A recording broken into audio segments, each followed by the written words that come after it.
Hello दोस्तों, कैसे हैं सब। मेरा नाम है हिमांशु और मैं स्वागत करता हूं आप सबका आपके अपने चैनल कॉमिक वर्ल्ड पर। तो चलिए दोस्तों, शुरू करते हैं राज कॉमिक्स में amazing friends of Nagraj series की आखिरी कॉमिक्स अमर योद्धा कालदूत युगल सृष्टि। कोई भी आवेग अपने लक्ष्य तक पहुंचकर शांत हो जाता है।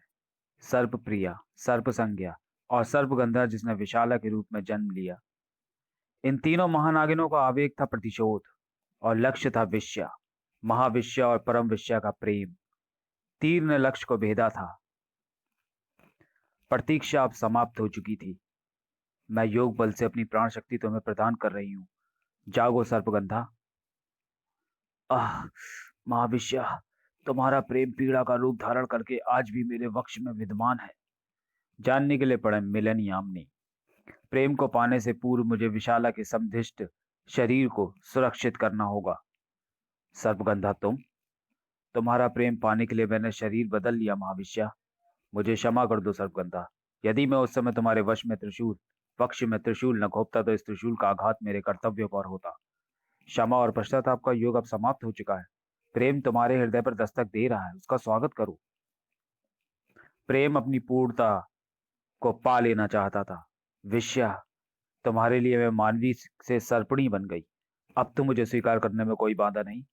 नहीं सर्पप्रिया, प्रेम अब प्रतिशोध नहीं, परमानंद चाहता है। सब संज्ञा। हाँ परम विश्या, जब तक मैं ना कहूं अपने नेत्र मत खोलना, क्योंकि अब तीनों महानागिनें यही चाहती थी कि उनका प्रेम जब भी अपने नेत्र खोले उसे स्वर्ग के दर्शन हो।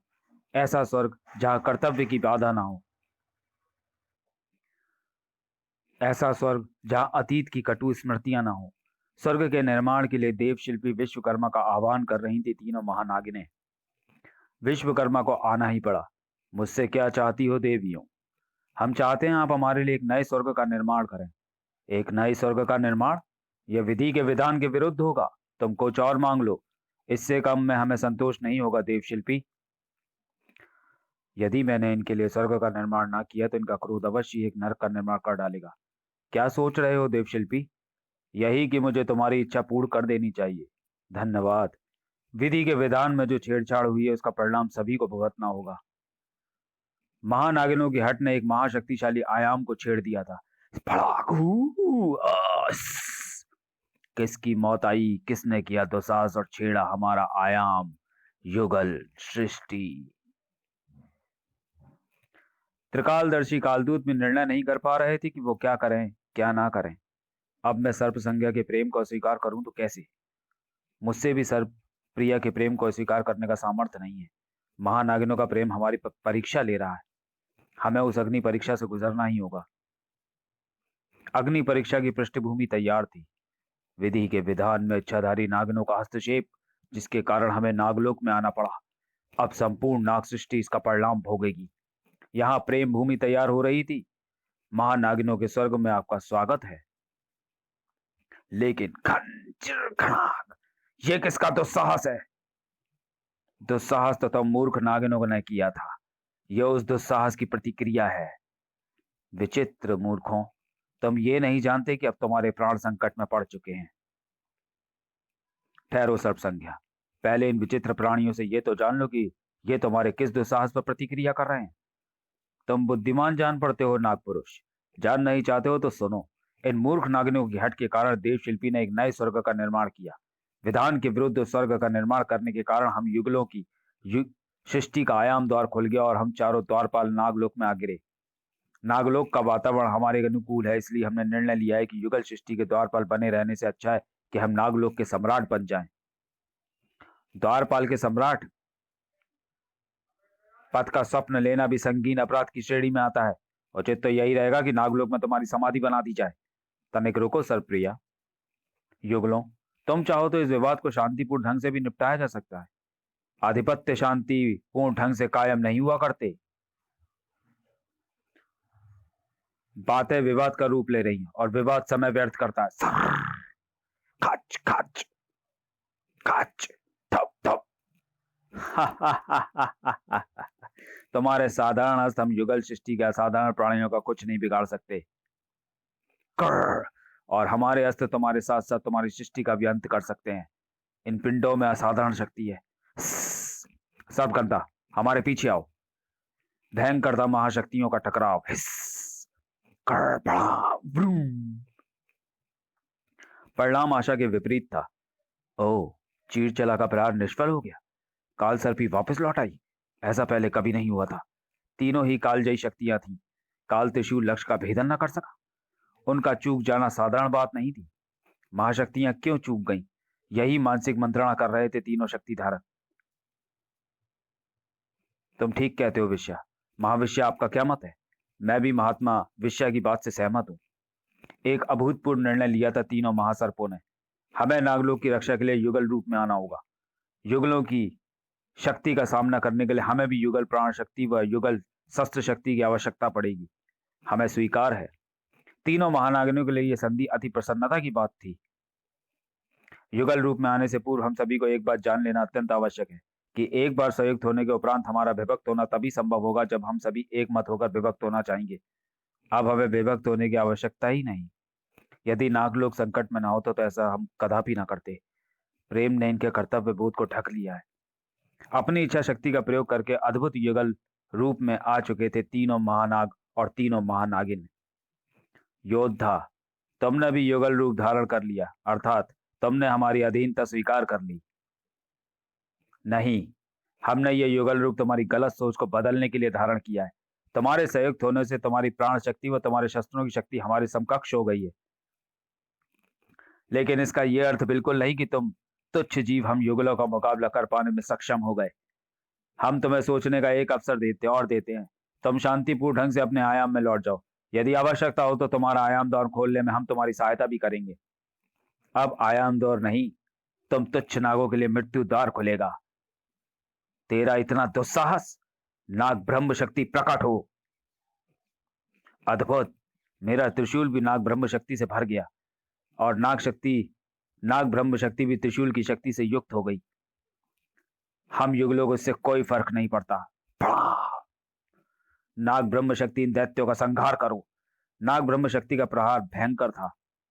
परिणाम भी भयंकर ही हुआ, लेकिन जो शेष बचा वो अति भयंकर था। ये क्या? ये दैत्य तो नाग ब्रह्म शक्ति के प्रहार से और भी विकराल हो गया और इसके हाथ में हमारी तरह नाग ब्रह्म शक्ति भी प्रकट हो गई। वो नाग ब्रह्म शक्ति मिथ्या है। मैं अभी नष्ट किए देती हूं उसे। ठहरो, युगल दैत्य के हाथ में थमी नाग ब्रह्म शक्ति मिथ्या नहीं है, वो उसका प्रतिरूप है। यदि दो नाग ब्रह्म शक्ति आपस में टकरा गई तो प्रलय आ जाएगी। दो नाग ब्रह्म शक्ति आपस में नहीं टकराएंगे। चीड़ चला अग्नि चक्र। चीड़ चलाना चीड़ डाला युगल दैत्य युगल को और अग्नि चक्र ने काट फेंके उनके सिर। असंभव, असंभव, असंभव! असंभव संभव हो चुका था। तुम इच्छाधारी नाग अति अंतर्दृष्टि भी रखते हो, इसलिए तुम दोयम की मृत्यु का रहस्य जानकर उसका वध करने में सफल हुए। अब तुम्हें ऐसा कोई अवसर नहीं मिलेगा, क्योंकि हम युगल अपनी मृत्यु के विधान को अपनी इच्छा अनुसार बदल भी सकते हैं, जो कि अब हम बदल चुके हैं। अब तुम्हारी सृष्टि का कोई भी नाग पुरुष, कोई भी नाग स्त्री, कोई भी अस्त्र शस्त्र, कोई भी दिव्यास्त्र, तुम नागों के शरीर में बहने वाला कोई भी घातक विष, तुम्हारा कोई भी रण कौशल, रणनीति और ये तुम्हारा युगल रूप अब हमारा कुछ नहीं बिगाड़ सकते। और यदि हम चाहें तो तुम्हारी संपूर्ण सृष्टि का अंत कर सकते हैं और अब तुम्हें दोयम की मृत्यु का दंड देने के लिए हम ऐसा अवश्य करेंगे। महात्मन, ये जैसा कह रहे हैं निसंदेह वैसा कर भी सकते हैं। अर्थात हमारा कालकूट विष और हमारी महाशक्ति नाग सृष्टि के विनाश को मूक दर्शक बने देखते रहेंगे। यदि सृष्टि का अंत इसी तरह लिखा है तो हम सृष्टि के अंत तक संघर्ष करेंगे। युगल शक्ति विनाशक शक्ति, सर्पनाशक, सर्व विनाशक, सृष्टि नाशक, सृष्टि विनाशक, प्रकट हो, प्रकट हो, प्रकट हो, प्रकट हो। सृष्टि विनाशक, जाओ इन नागों की सृष्टि का अंत कर दो। इस सृष्टि विनाश में ब्रह्मांड की विनाशक शक्ति भरी हुई है। अब यह सृष्टि का अंत किए बगैर नहीं रुकेगा। तुम ठीक कहते हो महात्मन। हमारे अस्त्र शस्त्र भी इनके ऊर्जा क्षेत्र को पार नहीं कर पा रहे। त्रिआया में कालकूट विष भी इसे गला नहीं पा रहा। ठहरो महात्मन, ऐसे तो हम अपने कालकूट विष और दिव्यास्त्र के टकराव और उसके विकरण से इस सृष्टि विनाशक से पूरी अपनी सृष्टि का अंत कर लेंगे। यह सृष्टि का अंत करने के लिए लक्षित है। इसे रोकना असंभव है। इसे रोकने की आवश्यकता भी नहीं है महात्मन। काल सर्पी, सृष्टि विनाशक की दिशा बदल दो। और कर लेने दो इसे सृष्टि का अंत। नाग, सृष्टि का अंत निश्चित है, बस सृष्टि विनाशक के संचालन के लिए यूं ही युगलबद्ध बनाए रखो और सृष्टि के अंत का आनंद लो। उस विचित्र सर्प ने सृष्टि विनाशक के मार्ग में बाधा उत्पन्न करके उसका मार्ग बदल दिया है।